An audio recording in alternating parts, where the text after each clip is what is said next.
Joe Satriani's Flying in a Blue Dream. This is a classic album, and we are redesigning the cover.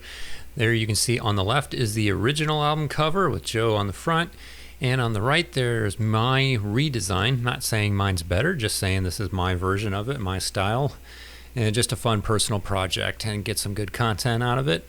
And hopefully you can learn a few things. And here we are getting started, just taking a photo of a Joe that I just found off the internet. If you don't know, Joe Satriani is a famous guitarist. And this is a classic album where, yeah, it's called Flying in a Blue Dream, and it's instrumental guitar music, mostly instrumental. There's a few vocal songs off of that album. But yeah, I just had this, the title track just had this like dream-like state vibe to it. So I wanted to try to preserve that vibe, try to preserve that mood. And I mean, if it's called Flying in a Blue Dream, it's probably going to have blue on the cover, right? So that's just kind of common sense. And just experimented a little bit with the text color, but I ended up just making that blue as well. But now, back in his earlier days, he used to show himself without sunglasses, and for a lot of years it's become his thing. He normally has sunglasses on when he's taking his photographs and even when he's on stage. So to actually see like older Joe Satriani without the shades on is a little bit of a unique thing. So I realized it was a bit of a risk, but I thought that risk could actually maybe possibly be a good thing. Now, what you're seeing here with that text that was on there that I didn't end up using, that was actually from an earlier version. This was actually my third attempt at this cover. But then, my first two ideas didn't get used, and I ended up just cutting them out of the video because it wasn't probably worth mentioning or showing them too much, because I ended up not going with those ideas. And I wasn't incredibly happy with them, and with this one I thought it was a powerful, striking image. I managed to get the right mood at the same time. I think it's eye-catching. And you see here, it's almost kind of like a ghost-like effect, because I ended up duplicating his image and making one not so blue and like fading it in a bit. And I actually moved it off a little bit too as well, kind of give it a bit of an offset vibe. It's almost ghost-like, you know. It's kind of creepy, but not like in a super dark sort of way. I'm just messing around with type. Obviously, I'm just cycling around trying to think about what the type should be, because I wasn't happy with what I had. I ended up eventually getting rid of the all caps, and I think that it really helped it out when I did that.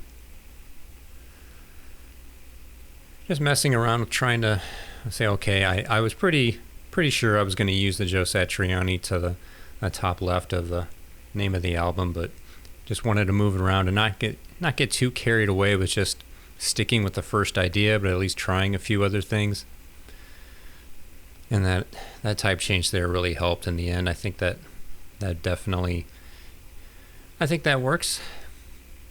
You see me just putting some texture ideas. A lot of this one was just me just sort of messing around with the effects. There was some I ended up not using. I didn't want to overdo it with this one. I wanted it to be simple, nice. It's just a dark, moody vibe. You see me throwing like all these texture ideas in there. Most of this, I don't even know if that ended up getting used in the final layer stack, to be honest with you. Yeah, I think I ended up keeping this one pretty pure and pretty clean. Like a lot of the previous ones that I did were just me stacking layer after layer after layer of effects and color lookup tables and gradients and all that. And I think with this one, I like the idea of just keeping it simple. Yeah, I think I just used that texture just on the text, if I'm not mistaken. Just wanted to, and I think I used just a small hint of a blur on it as well, just a little bit.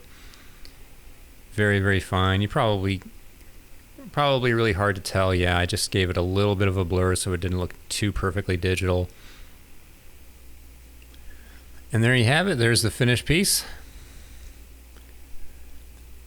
And here's our second album today. This is a band called OSI. This is a prog metal supergroup that had Kevin Moore and Jim Matthews, if I'm saying that correctly. And the first couple albums had Mike Portnoy on drums. This is their second album called Free. You see the original is just a photograph of a phone off the hook, which I thought was interesting because it's called Free. So it's like, okay, does it mean like the phone was free because he was off the hook. Like it's kind of an artistic thing. Like it makes you wonder what it means. So I ended up finding this phenomenal image off of the internet. I think it was on Splash, if I'm not mistaken. Either that or Pixabay or Pexels. And I just made this the primary core of what I was doing here. But I tried to mess around with the colors a lot. And then the first OSI album had like a blue book on it. So I wanted to kind of go with that idea, but I ended up not going with the blue because I tried, I'm trying all these colors and it's like, yeah, but it looks kind of fake. It looks kind of too colorful. So it kind of killed the mood. But when I left that sort of orangey tone, it was very intense. So it's like, I realized I was trying to change it just to change it, just to make myself feel better. But I eventually ended up realizing like, yeah, this is actually, just leaving that orange tone is actually better. And I ended up just starting to layer color lookup tables and gradients and so on and so forth and texture effects over top of it. And that logo, I did borrow that, is obviously the logo that they used on the free album. And I ended up messing around with the text for free. Ended up tracking it out just a little bit and placing it over to the left. And I do end up a little bit in a minute or so moving that helicopter over to the right. You see me using a bit of a grid structure there. I do end up kind of evening it out a little bit later on. And part of the inspiration for the idea was that their first album had a song called Hello Helicopter on it. And I originally was thinking I was going to redo the album cover for their first album, and ended up going with free instead. And I think a lot of it was just I found this image and it came to me that kind of like the original album cover with the phone off the hook, where it kind of made you wonder what it meant. I kind of like the idea of it kind of twists your mind a little bit, like, okay, is the helicopter free? Because with this sort of ominous looking clouds in the background, it almost makes you wonder if the helicopter is possibly lost or in a dark situation, maybe having this sort of ominous mood. And the music itself is very moody. It has like a bit of a dark electronic, it's like prog metal, but it's less in like in your face metal. It's not symphonic metal or anything like that. It's like very moody and electronic based.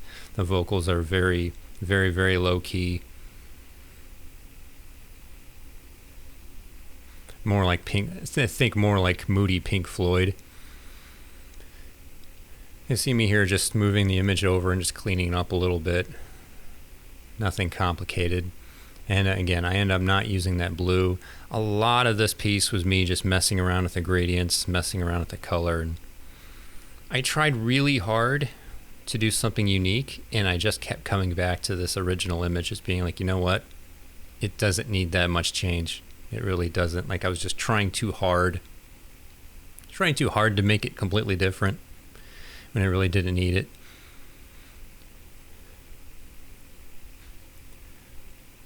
And in the end, I think that the most important thing is that you get the right mood. It can be really tempting to think I need to draw this really complicated image that just shows off my design skills or my art skills or whatever you want to call it. Like, you ultimately have to serve the music and serve, think of the end user as you would in any design situation. Like, is this just going to fit? Is it going to make sense? I think I put that texture in just a little bit, and there's the final piece.